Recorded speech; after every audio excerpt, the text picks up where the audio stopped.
Hello, GPS computer academy में आपका स्वागत है।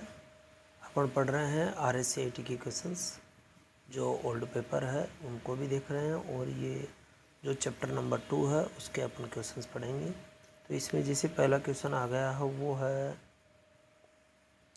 डेजी व्हील प्रिंटर किस प्रकार के हैं। तो ये इम्पैक्ट प्रिंटर में आता है। इम्पैक्ट प्रिंटर वो होते हैं जो अगर आपने देखा हो तो पहले यूज आते थे छोटे छोटे, और इसमें क्या होता है कि जैसे मेडिकल पे है उन पे यूज आता है। ये दो प्रकार के होते हैं, एक तो डॉट मैट्रिक्स प्रिंटर और एक डेजी व्हील प्रिंटर। तो ये इम्पैक्ट प्रिंटर के अंदर आते हैं। इम्पैक्ट प्रिंटर दो प्रकार के होते हैं, एक तो डेजी व्हील और एक आपका जो है डेजी व्हील और डॉट मैट्रिक्स। निम्न में से कौन सा मेमोरी प्रति सेकंड कई बार रिफ्रेश होती है। तो जो डायनेमिक रैम है ये प्रति सेकंड ज़्यादा रिफ्रेश होती है, क्योंकि स्टैटिक का मतलब स्थिर होता है, स्थिर होती है तो वो बार बार रिफ्रेश नहीं होती है। तो इसके अलावा अगर अपन बात करें तो जो रोम है रीड ओनली मेमोरी, ये केवल मेमोरी को रीड करने में काम आता है। पी रोम है, तो पी रोम है तो ये आपका प्रोग्रामेबल रीड ओनली मेमोरी होता है। Programmable read only memory, programmable read only memory, ये इसकी फुल फॉर्म होती है। तो देखो, मेमोरी अधिकाधिक प्रकार से कौन सी होती है जो डेटा को संग्रहित करने के लिए प्रयोग में ली जाती है। तो देखो, डेटा को संग्रहित जो मेन मेमोरी होती है उसमें आपके रैम आ जाती है, और ये जो है डेटा को स्टोर करने के लिए सबसे अधिक प्रयोग में ली जाती है। मतलब स्टोर नहीं करती, ये डेटा को रिफ्रेश करती है और कंप्यूटर की स्पीड बढ़ाती है, बट कुछ टाइम के लिए ये इसको, जो मेमोरी का पहला फॉर्मेट था वो कैसे मेमोरी ही होती थी, ये सीपीयू और उसके बीच में लगी होती है।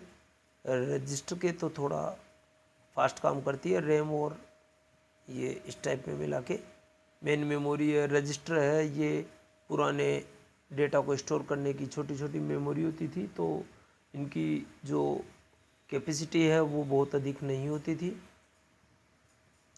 एक ऑप्टिकल इनपुट डिवाइस जो कागज़ पर मुद्रित लिखी जाने वाली और पढ़े जाने वाली सक्षम OMR।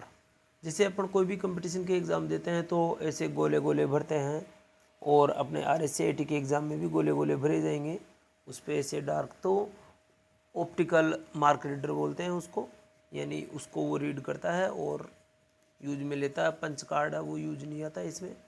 ऑप्टिकल पे आपका OMR शीट आती है, तो उसके रिफ्लेक्शन की वजह से वो उसको रीड करता है। निम्न में से कौन सी मेमोरी अस्थिर, अस्थिर का मतलब होता है जो स्टैटिक नहीं हो। स्टैटिक का मतलब स्थिर, और वोलेटाइल का मतलब है जो अस्थिर हो या आभासी प्रकृति की हो। तो रैम है कंप्यूटर की स्पीड बढ़ाने में काम आता है, और ये वोलेटाइल मेमोरी होता है। इसके बाद में निम्न में से कौन सा प्रिंटर है वो जो रेगुलर आपके डेटा है उसको प्रिंट करता है। देखो, प्रिंटर है रेगुलर में एक तो इंकजेट आता है और एक लेजर जेट आता है। तो जैसे मैं देखूं, ये इंकजेट प्रिंटर है, या लेजर प्रिंटर अगर अपन बात करें तो ऐसे होते हैं लेजर प्रिंटर। अब लेजर प्रिंटर की मैं इमेज दिखाऊं, ये आपके लेजर प्रिंटर है। ऐसे के ऐसे ही आपके इंकजेट प्रिंटर भी होते हैं, बट लेजर प्रिंट है उसमें इंक का पाउडर होता है, और इंक का पाउडर होने की वजह से वो उस पर जो हीट होके किरणें हैं वो उस पर गिरती है, और ये पेज के ऊपर जाके एक शेप बनाती है, उनसे ये प्रिंट होता है। तो ये आपका लेजर प्रिंटर है। फिर अपन बात करते हैं नेक्स्ट जो क्वेश्चन है अपना, लेजर प्रिंटर इसका आंसर होगा। फिर आपके सीपीयू में कॉन्फ़िगरेशन को क्या बताता है। देखो, अभी अगर अपन बात करें तो जो सीपीयू है उसमें रैम कितना है, प्रोसेसर कौन सा है और हार्ड डिस्क या एसएसडी। अभी प्रेजेंट टाइम में एसएसडी भी यूज़ आती है डेटा को स्टोर करने के लिए। वो कितना है वो सभी आपके कॉन्फ़िगरेशन के अंदर आता है। DPI डॉट पर इंच, मतलब एक जो इंच का आपका क्षेत्रफल है, मतलब जो ये मान लो कहीं पे भी मैं बात करता हूँ तो 1 इंच के अंदर कितने आपके पिक्सल्स है उसको अपन बोल देते हैं डॉट पर इंचेज। तो डॉट्स पर स्क्वायर इंचेज ये गलत है, ये भी गलत है, और उपरोक्त सभी तो इसमें आ भी नहीं सकता क्योंकि राइट आंसर आपका ये है। तो जीपीएस कंप्यूटर एकेडमी के जो चैनल है इसको सब्सक्राइब कर सकते हो आप, लाइक कर सकते हो, और हम टेली ग्राफिक डिज़ाइनिंग इनकी ट्रेनिंग भी प्रोवाइड करते हैं। टेली ग्राफिक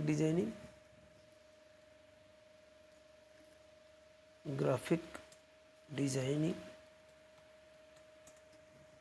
इनकी भी इधर से BCA MCA इनकी कोचिंग क्लासेस होती है। पाइथन कोडिंग भी अपने चलती है। अगर आपको किसी भी प्रकार की इंटर्नशिप करना हो या ऑनलाइन ऑफलाइन पढ़ना हो तो आप इन नंबर्स पे संपर्क कर सकते हैं। हर चीज़ें आपको प्रैक्टिकल सिखाई जाएगी। तो इसके बाद में अपन मिलते हैं नेक्स्ट वीडियो के अंदर। थैंक यू, धन्यवाद। और अपना RSCIT है उसको थोड़ा डिटेल से पढ़ो और